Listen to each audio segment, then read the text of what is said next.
दोस्तों एक बार फिर से मैं आपके लिए SSC CPO form fill up 2025 apply online process की अपडेट लेके आ चुके हैं। किस तरह से आप SSC sub inspector SI Delhi police CAPF भर्ती के लिए अपने फॉर्म अप्लाई कर सकते हो 3073 वैकेंसीज के लिए स्टेप बाय स्टेप कंप्लीट जानकारी आपको इस वीडियो में दी जाएगी। ऑनलाइन आवेदन करने का आपके पास सुनहरा और बड़ा अवसर है।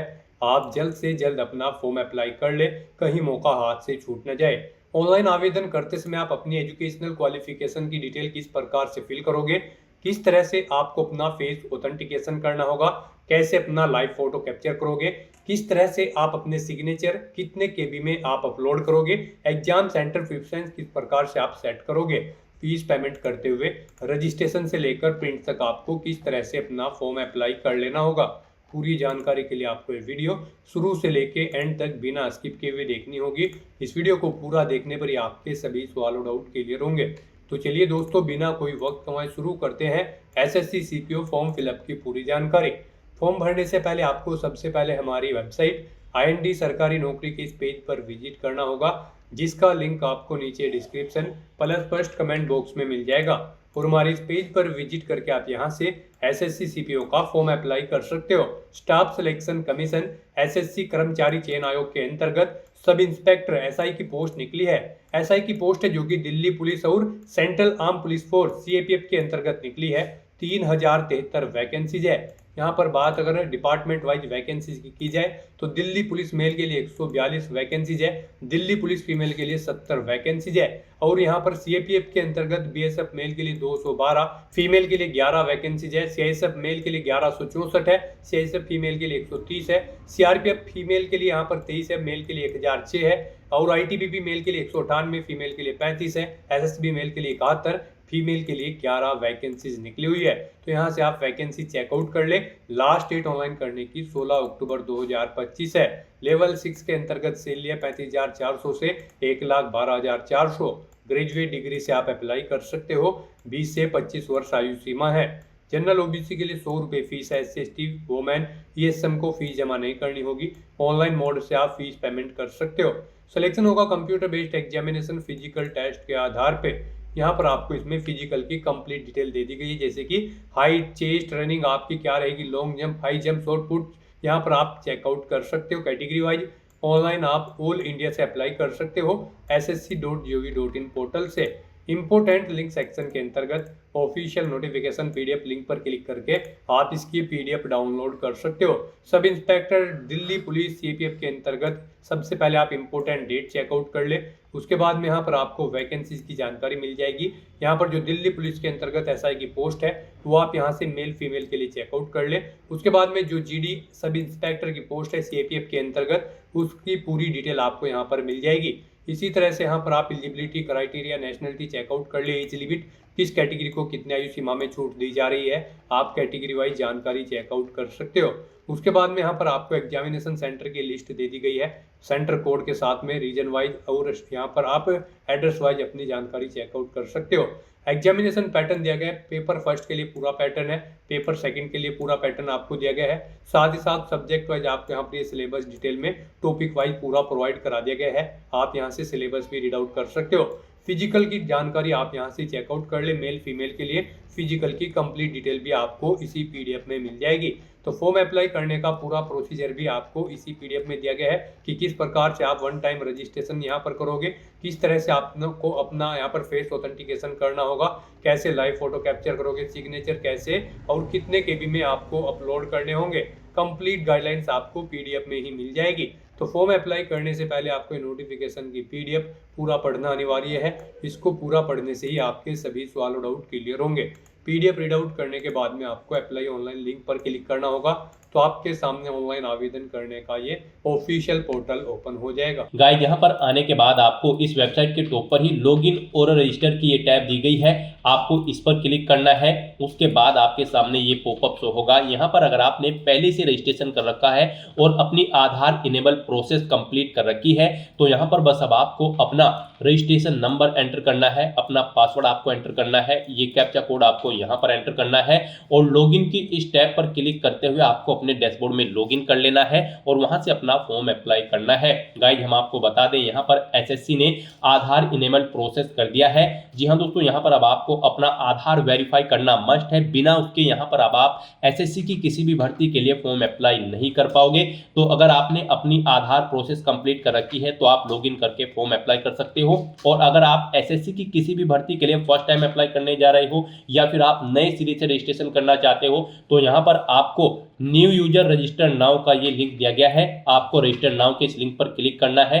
उसके बाद आपके सामने यहाँ पर रजिस्ट्रेशन का प्रोसेस स्टार्ट हो जाएगा। यहाँ से आप अपना एसएससी की वेबसाइट पर वन टाइम रजिस्ट्रेशन कर सकते हो। यहाँ पर आने के बाद हम आपको बता दें आपको 4 स्टेप कंप्लीट करने हैं, आपका ओटीआर कंप्लीट हो जाएगा। सबसे पहले यहाँ पर आपको अपनी पर्सनल डिटेल देनी है, फिर आपको अपना पासवर्ड यहाँ पर क्रिएट करना है, अपनी एडिशनल डिटेल देनी है, उसमें आपको अपनी नेशनलिटी, एड्रेस और एजुकेशनल क्वालिफिकेशन की डिटेल देनी होगी। फिर यहाँ पर आपको अपनी डिटेल्स को डिक्लेयर करते हुए अपना रजिस्ट्रेशन कंप्लीट कर लेना है। तो इन 4 स्टेप्स को कंप्लीट करते हुए यहाँ पर आपको अपना ओटीआर कंप्लीट करना है। उसके लिए यहाँ पर अब आपको कंटिन्यू की स्टेप पर क्लिक कर देना है। जैसे ही आप स्टेप पर क्लिक करेंगे आपके सामने यहाँ पर रजिस्ट्रेशन का फॉर्म स्टार्ट हो जाएगा। यहाँ पर अब आपको सबसे पहले अपनी पर्सनल डिटेल देनी है। इसमें यहाँ पर सबसे पहले आपको ऑप्शन दिया गया है क्या आपके पास यहाँ पर आधार कार्ड है। यहाँ पर एसएससी ने अब भर्तियों के लिए आधार कार्ड मस्ट कर दिया गया है। आधार प्रोसेस आपको इनेबल कर लेनी है। तो अगर आपके पास आधार है तो आप यस ऑप्शन सेलेक्ट करेंगे। और गाइस यहाँ पर अगर आपके पास आधार नहीं है उसके लिए भी ऑप्शन है। अगर यहाँ पर आपके पास आधार नहीं है तो आप नो ऑप्शन सेलेक्ट करेंगे। फिर यहाँ पर आपको अपने कुछ डॉक्यूमेंट्स अपलोड करने होंगे, जैसे कि यहाँ पर आपको अपना नेम प्रूफ डॉक्यूमेंट अपलोड करना होगा। उसमें आपको अपना Aadhaar card, voter ID card, PAN card, driving licence, government ID card या फिर गवर्नमेंट सर्विस आइडेंटिटी कार्ड आपको अपलोड करना होगा, या फिर आपका पेंशन कोई डॉक्यूमेंट, पेंशन डॉक्यूमेंट भी आप अपलोड कर सकते हैं।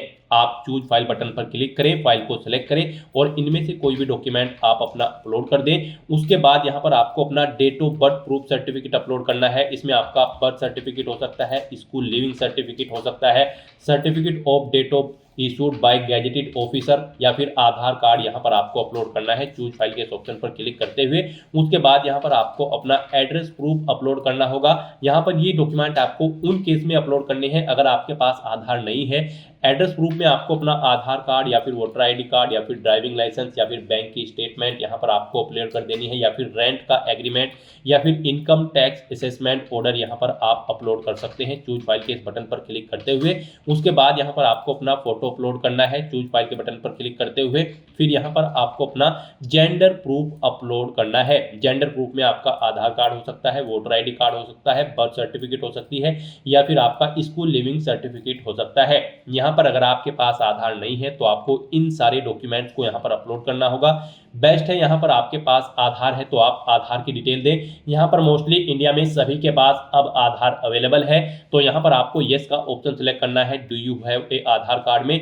और उसके बाद यहाँ पर गाइड आपको अपना आधार नंबर यहाँ पर एंटर करना है। वही नंबर एक बार फिर से आपको एंटर करके उसे वेरीफाई कर लेना है। फिर यहाँ पर आपको अपने आधार को प्रमाणित करने के लिए डिटेल्स यहाँ पर रीड कर लेनी है। हिंदी में अगर आप इसे रीड करना चाहते हैं तो स्विच टू हिंदी के ऑप्शन पर क्लिक करें और हिंदी में आप इसे रीड कर लें। और अगर आप सुनना चाहते हैं तो यहाँ पर आपको स्पीकर के इस ऑप्शन पर क्लिक करना है और इस डिटेल को सुन लेना है।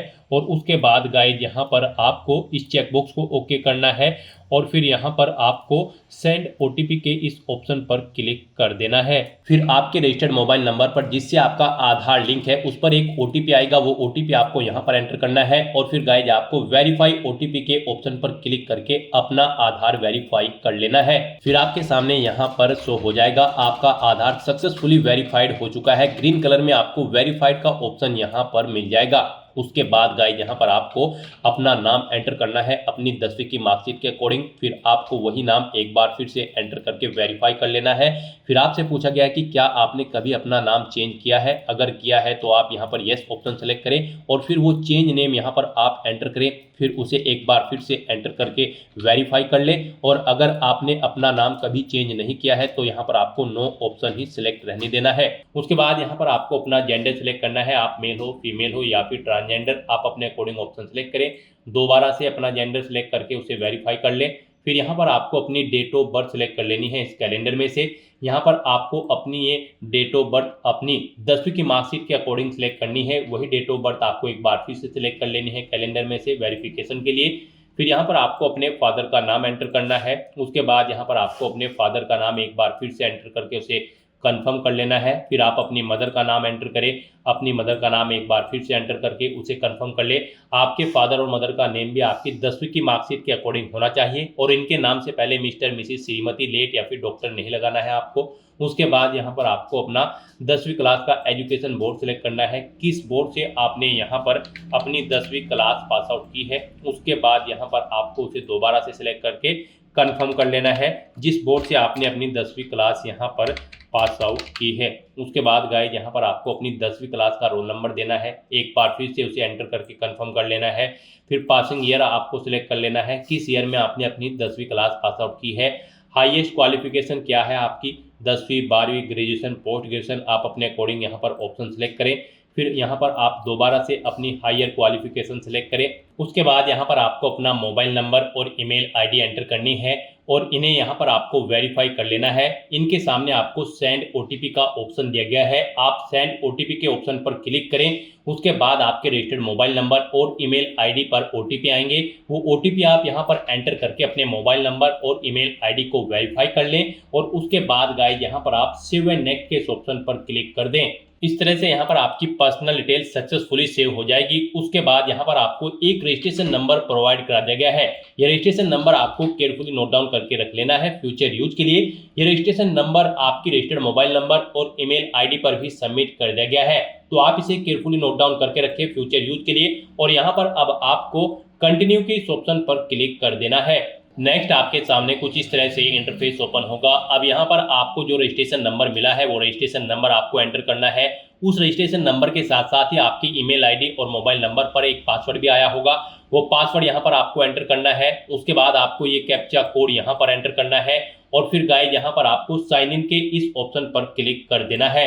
नेक्स्ट यहाँ पर आपको अपना पासवर्ड चेंज करना है। यहाँ पर अब आपको सबसे पहले अपना ओल्ड पासवर्ड एंटर करना है, वो वाला पासवर्ड जो आपके रजिस्टर्ड मोबाइल नंबर और ईमेल आईडी पर आया है आपके रजिस्ट्रेशन नंबर के साथ। और उसके बाद यहाँ पर आपको अपना नया पासवर्ड क्रिएट करना है। यहाँ पर इस पासवर्ड को क्रिएट करने के लिए आपको गाइडलाइन दी गई है, आपका पासवर्ड कम से कम 8 कैरेक्टर का होना चाहिए और ये अल्फा न्यूमेरिक फॉर्मेट में होना चाहिए। मींस आपके पासवर्ड में कम से कम एक अपर केस कैरेक्टर, एक लोअर केस कैरेक्टर, एक इंटीजर नंबर, एक स्पेशल कैरेक्टर जैसे कि @ या फिर $, होना चाहिए। तो इस फॉर्मेट में यहाँ पर आपको अपना पासवर्ड क्रिएट करना है। वही पासवर्ड आपको कंफर्म पासवर्ड फील्ड में एंटर करना है। उसके बाद यहाँ पर आपको एक सिक्योरिटी क्वेश्चन सेलेक्ट करना है। यहाँ पर आप कोई भी सिक्योरिटी क्वेश्चन सेलेक्ट करें, उसका आंसर दें। फिर यहाँ पर आप दूसरा सिक्योरिटी क्वेश्चन सेलेक्ट करें और फिर उसका आंसर यहाँ पर आप दें और उसके बाद गाइस यहाँ पर आप सेव एंड नेक्स्ट के इस ऑप्शन पर क्लिक कर दें। इस तरह से यहाँ पर आपका पासवर्ड चेंज हो जाएगा। फिर आपके सामने कुछ इस तरह से इंटरफेस ओपन होगा। अब यहाँ पर आपको दोबारा से अपना रजिस्ट्रेशन नंबर एंटर करना है, अपना पासवर्ड आपको एंटर करना है। नया पासवर्ड जो आपने चेंज किया है वो पासवर्ड यहाँ पर आपको एंटर करना है।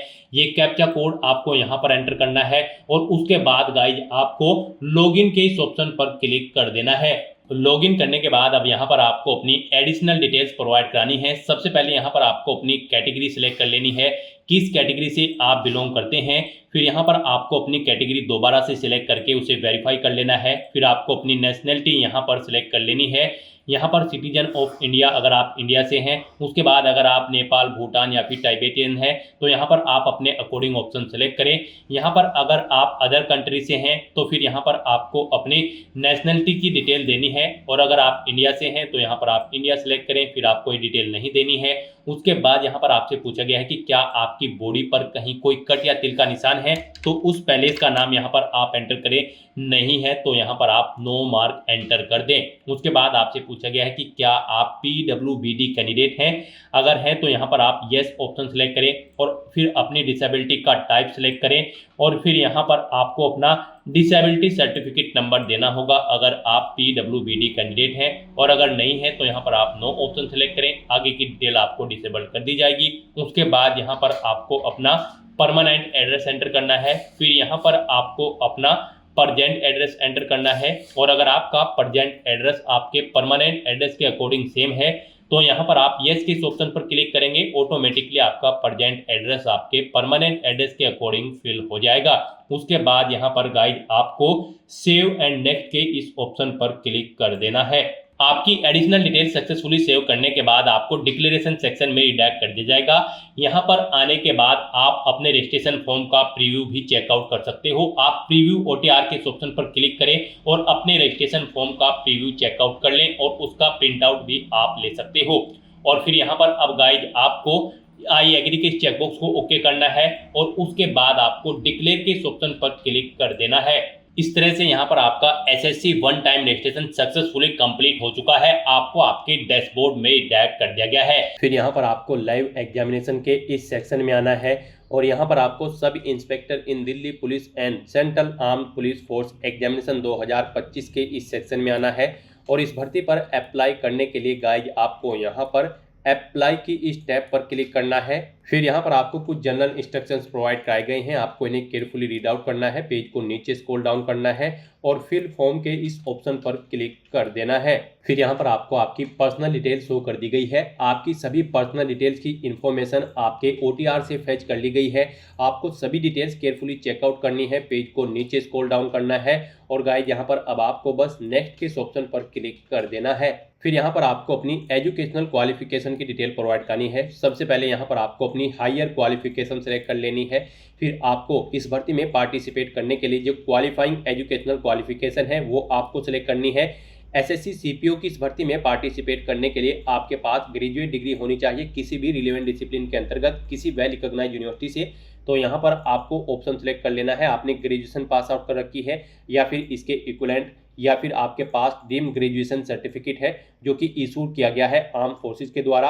आप इनमें से अपने अकॉर्डिंग अपनी इसेंशियल क्वालिफिकेशन सेलेक्ट करें। उसके बाद यहाँ पर आपको अपनी इसेंशियल क्वालिफिकेशन का स्टेटस बताना है। आप यहाँ पर फाइनल ईयर में अपीयर्ड हो या फिर पास आउट हो, आप अपने अकॉर्डिंग ऑप्शन सेलेक्ट करें। पास आउट हो चुके हो तो पासिंग ईयर यहाँ पर आपको सेलेक्ट करना है। उसके बाद आपको स्टेट सेलेक्ट करना है जिससे आपने अपनी ये इसेंशियल क्वालिफिकेशन पास आउट की है। तो यहाँ पर आप स्टेट सेलेक्ट करें। फिर यहाँ पर आपको बोर्ड या यूनिवर्सिटी का नाम सेलेक्ट करना है जिससे आपने अपनी इसेंशियल क्वालिफिकेशन पास आउट की है।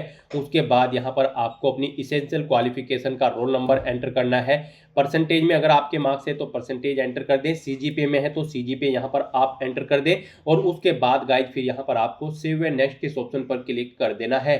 नेक्स्ट यहाँ पर आपको अपनी एडिशनल इन्फॉर्मेशन देनी है। यहाँ पर आपसे पूछा गया है कि क्या आप ओबीसी की उस कास्ट से बिलोंग करते हैं जो सेंट्रल लिस्ट में इंक्लूडेड नहीं है। अगर करते हैं तो यस करेंगे, नहीं तो नो ऑप्शन सेलेक्ट करेंगे। ये ऑप्शन आपके सामने डिसेबल कर दिया जाएगा अगर आप ओबीसी कैटेगरी से नहीं होंगे। ओटीआर भरते समय अगर आपने अपनी कैटेगरी ओबीसी सेलेक्ट नहीं की होगी तो फिर आपके सामने ये ऑप्शन डिसेबल कर दिए जाएंगे। केवल ओबीसी कैटेगरी कैंडिडेट के लिए ये ऑप्शन इनेबल होंगे। फिर आपसे पूछा गया कि क्या आप एक सर्विसमैन है या फिर आपने सर्विस की है आर्म फोर्सेज में।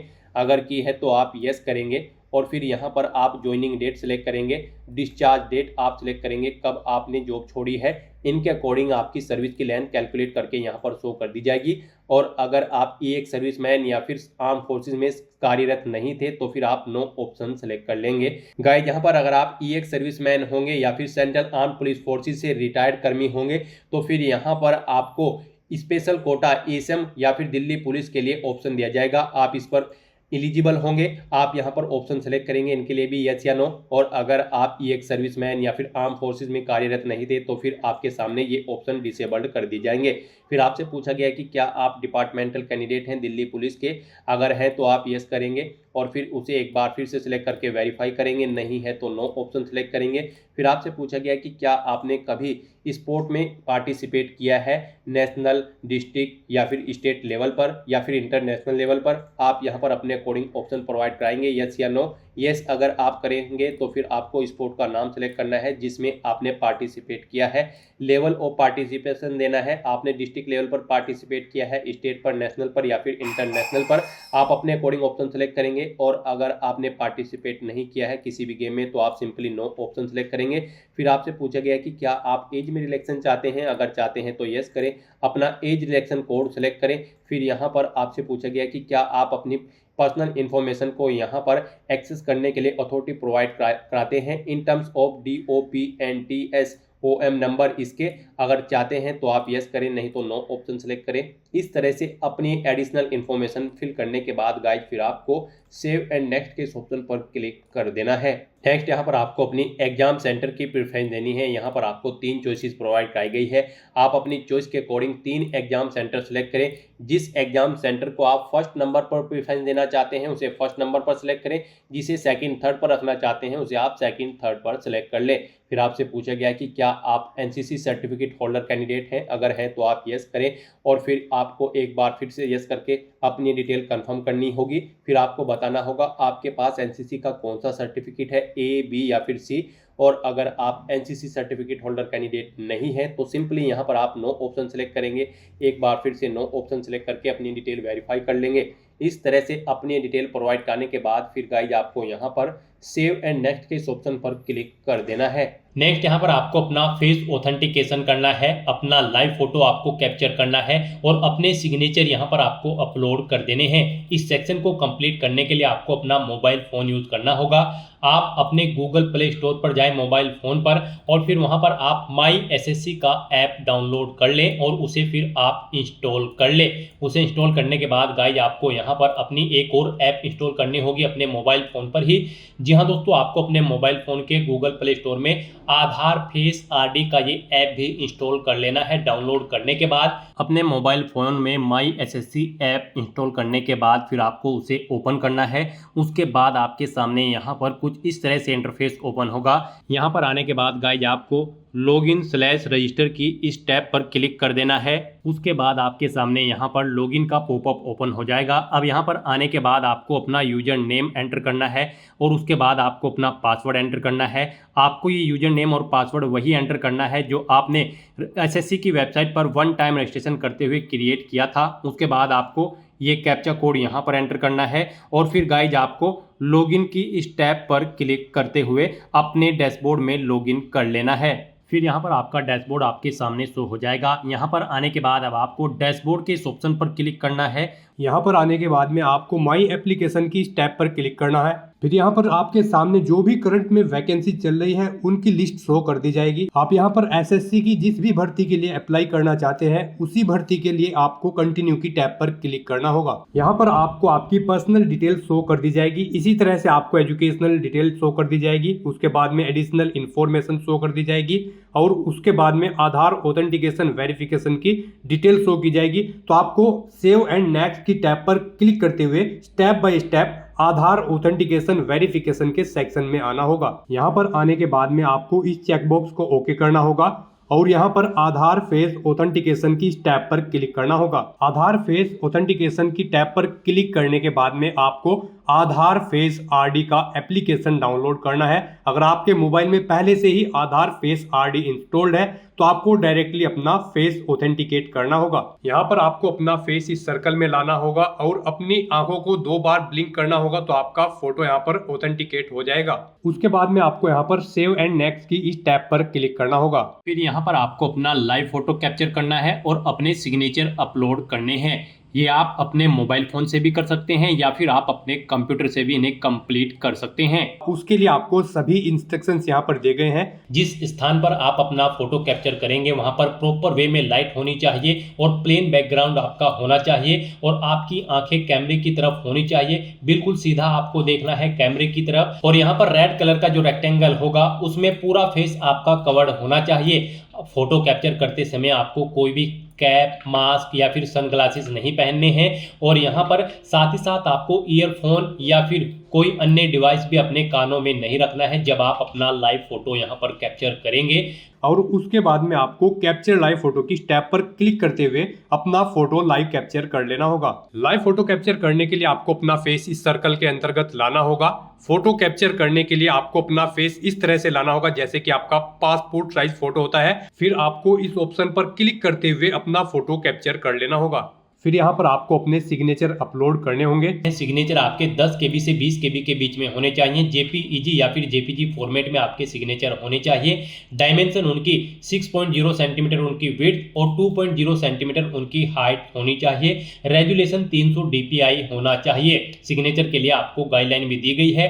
आप यहाँ पर क्लिक हियर टू रीड के इस लिंक पर क्लिक करें और यहाँ पर आपके सामने ये PDF ओपन हो जाएगी। इसमें आप चेकआउट कर सकते हो कि किस तरह से आपके सिग्नेचर होने चाहिए। यहाँ पर एक बॉक्स के अंदर आपके सिग्नेचर होने चाहिए। कुछ इस तरह से यहाँ पर आपके सिग्नेचर एक्सेप्टेबल होंगे। गाइज इस फॉर्मेट में आपके सिग्नेचर एक्सेप्टेबल होंगे और इन फॉर्मेट्स में आपके सिग्नेचर यहाँ पर एक्सेप्टेबल नहीं होंगे। आपको इन्हें केयरफुली चेकआउट कर लेना है। एग्जांपल्स आपको यहाँ पर दिए गए हैं, इनके अकॉर्डिंग आपको अपने सिग्नेचर करने हैं। सिग्नेचर अपलोड करने के लिए आपको अपलोड योर सिग्नेचर की टैब पर क्लिक करना होगा। इस टैब पर आप क्लिक करें, अपनी फाइल को सिलेक्ट करें और यहाँ पर अपना सिग्नेचर अपलोड कर दें। उसके बाद में यहाँ पर आपको सेव एंड नेक्स्ट की इस टैब पर क्लिक करना होगा। तो दोस्तों इस तरह से आपका आधार ऑथेंटिकेशन वेरिफिकेशन कंप्लीट हो जाएगा, आपका लाइव फोटो कैप्चर हो जाएगा और आपके सिग्नेचर भी अपलोड हो जाएंगे। नेक्स्ट यहाँ पर आपको आपके एप्लीकेशन फॉर्म का पूरा प्रीव्यू शो कर दिया गया है। आपको सभी डिटेल्स केयरफुली चेकआउट करनी है। पेज को नीचे स्क्रॉल डाउन करना है। कहीं पर कोई मिस्टेक है तो आप गो बैक के बटन पर क्लिक करके यहाँ पर एडिट कर सकते हो, नहीं तो यहाँ पर बस अब आपको सेव एंड नेक्स्ट के ऑप्शन पर क्लिक कर देना है। नेक्स्ट आपके सामने डिक्लेरेशन सेक्शन ओपन हो जाएगा। आपको आई एग्री की इस चेकबॉक्स को ओके करना है। ये कैप्चा कोड आपको यहाँ पर एंटर करना है और उसके बाद गाइज आपको सबमिट के ऑप्शन पर क्लिक कर देना है। इस तरह से यहाँ पर आपका एप्लीकेशन फॉर्म सक्सेसफुली सबमिट हो जाएगा। आपको मैसेज शो हो जाएगा।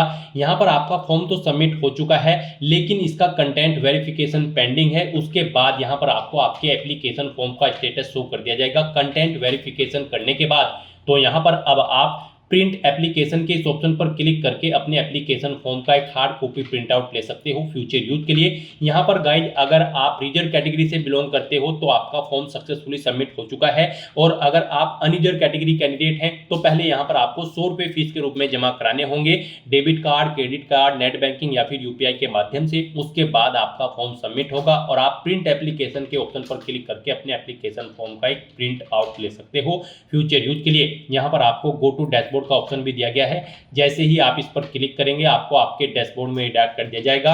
वहां से आप अपने एप्लीकेशन फॉर्म का स्टेटस चेकआउट कर सकते हो और वहां से भी आप अपने फॉर्म का एक हार्ड कॉपी प्रिंट आउट ले सकते हो फ्यूचर यूज के लिए। तो दोस्तों ऐसे आप SSC CPO sub inspector Delhi police और CAPF की इस भर्ती के लिए अपने फॉर्म अप्लाई कर सकते हो बिना कोई मिस्टेक किए हुए। आज की इस वीडियो में बस इतना ही। आई होप ये वीडियो आपको पसंद आई होगी। अगर पसंद आई हो तो इसे लाइक और शेयर करें। चैनल पर नए हो तो इसे सब्सक्राइब कर लें। Thanks for watching.